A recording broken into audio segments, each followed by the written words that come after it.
Segundo o Ministério da Saúde, 51% da população acima de 18 anos está com sobrepeso. Em 2006, o índice era de 43%. Por isso, muita gente que quer emagrecer tem procurado como primeira opção a cirurgia de redução de estômago. Mas não é bem assim. Em alguns casos, a cirurgia não é indicada.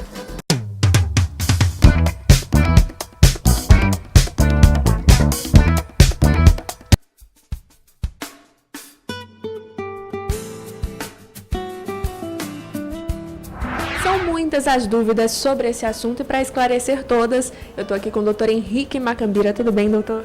Boa noite, tudo bem, Natália? Tudo ótimo, doutor. Os pacientes chegam aqui procurando como primeira opção a cirurgia, é isso? Natália, é muito comum os pacientes procurarem o tratamento cirúrgico da obesidade como primeira opção e a gente chama a atenção de que não deve ser dessa maneira. Na realidade, a obesidade, o tratamento inicial é um tratamento clínico no qual o paciente passa por uma equipe, a endocrinologista dele, a nutricionista, personal, seja qual for o método que ele optar, até mesmo o uso de remédios quando indicado por um médico especializado, né, endocrinologista. E só então, se esse paciente não obtém um sucesso, é que ele deve nos procurar para a gente tentar enquadrá-lo no tratamento cirúrgico. Então, quem pode fazer a cirurgia é quem já tentou outros métodos, não conseguiu, é o último caso, então, a cirurgia. Isso, a operação, ela, graças a Deus, é uma cirurgia muito segura, mas é uma operação, então, na realidade, a gente não deve tê-la como uma coisa tão simples que você possa chegar, bom, vou ali me operar e resolver. Na realidade, a operação é uma coisa que vai ajudar o paciente na perda de peso de uma maneira muito intensa, mas existem as indicações clássicas, então, o governo, na realidade, as instituições médicas, o Conselho Federal de Medicina, a Sociedade Brasileira de Cirurgia Bariátrica e Metabólica, na qual nós somos filiados, institui critérios de tratamento para essa cirurgia. Então, os pacientes que têm um grau de obesidade entre 35 e 40 de índice de massa corporal e que têm uma doença maior associada, tipo diabetes, hipertensão, artrose, são várias, apneia do sono, esse paciente ele pode optar pela cirurgia. Qualquer paciente acima desse número, 40 de massa corporal, ele também pode ser operado. Mas, volto a dizer, primeiro ele tem que ter tentado o tratamento clínico. Doutor, os pacientes que têm problema no joelho por conta do peso, é considerado também uma doença associada?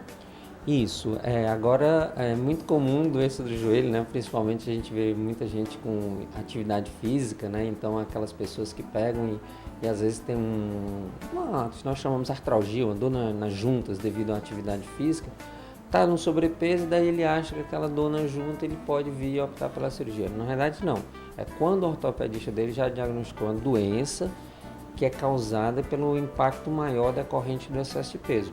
Mais comumente no nosso meio artrose, né? Que eu sempre falo, Natália, que a obesidade é uma doença que traz os males da velhice para mais cedo. Então, artrose aos 40 anos não é comum, só que no paciente obeso já é bem mais comum, por causa da carga que é maior na articulação. Daí, sem dúvida, esse paciente poderia optar pela cirurgia.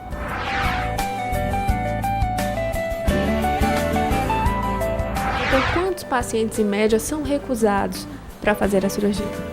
Bastante. Na realidade, é uma ótima oportunidade estar esclarecendo isso aqui para o público, porque aí algo em torno de 20% ou um pouco mais de 20% dos pacientes a gente tem que, infelizmente, negar a cirurgia porque eles não se enquadram. Então, são pessoas que, meu amigo se operou, doutor, está tão bem, ele está ótimo, eu resolvi lhe procurar para fazer a cirurgia porque ele está muito bem. Aí eu pergunto, bom, mas e você já, o que é que você fez? Não, doutor, nunca fui nem no nutricionista, nunca nem tentei uma dieta. Eu disse, não, realmente não deve ser feito dessa maneira, a pessoa tem que ter consciência de que ele já esgotou todas as medidas para realizar a operação.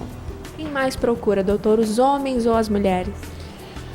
Bom, na verdade, antigamente, Natália, alguns anos atrás, 3, 4 anos atrás, eram bastante. As mulheres eram 70%, 80% do nosso público.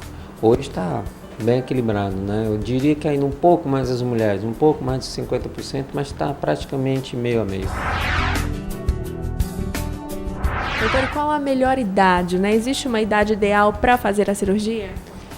Bem, pelos consensos, a idade, até o SUS, né, o consenso do SUS, ele libera para a realização da cirurgia a partir de 16 anos. Então, o paciente a partir de 16 anos poderia realizar essa operação. Lógico que os adolescentes eles têm que ter um preparo muito maior do ponto de vista psicológico, um apoio familiar, Natália. Essa cirurgia, nosso grupo considera que é uma cirurgia que a família tem que estar envolvida, né, por vários motivos. Então, o paciente ele tem um preparo maior, mas a partir de 16 anos pode operar até uma idade maior, que nós chamamos de idade maior saudável. Aí varia de acordo com o grau de saúde que aquela pessoa se encontra. Infelizmente existem pessoas de 60 anos que têm uma idade aparente, uma idade, digamos assim, de saúde, que parece pessoas de 90 anos de idade. Esse já não dá para fazer a cirurgia. Já chegam pacientes aqui com 65 anos muito bem, clinicamente bem. Nós pedimos uma avaliação completa dos médicos que eu acompanho, cardiologista, endocrinologista. Se o paciente for liberado por esses médicos, a gente pode realizar a cirurgia.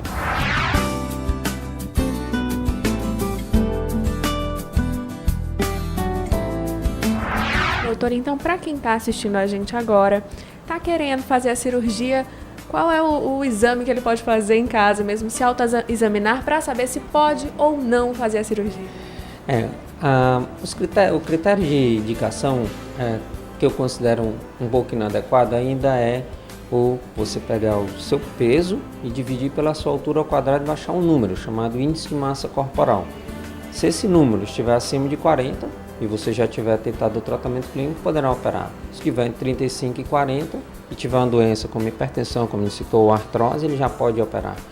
Mas o que é muito importante, que é muito levado em conta hoje no mundo todo, é a circunferência abdominal. Na realidade, a gente tem um outro índice, né, que é o índice de adiposidade, né? Então, esse índice de adiposidade também é muito visto. Hoje a gente considera bastante a circunferência, porque aquela barriga que o pessoal chama barriga de cervejeiro, que na realidade não é barriga de cervejeiro, não. Aquele senhor que tem a barriguinha maior, até mesmo aquela senhora com a barriguinha maior, esse paciente ele corre maior risco de infarto, trombose, problemas tipo diabetes. Então esse na realidade tem até mais indicação do que alguns outros. Ok, doutor Henrique, muito obrigada. Obrigado a você, Natália, pela oportunidade de esclarecer. Tá? Obrigada.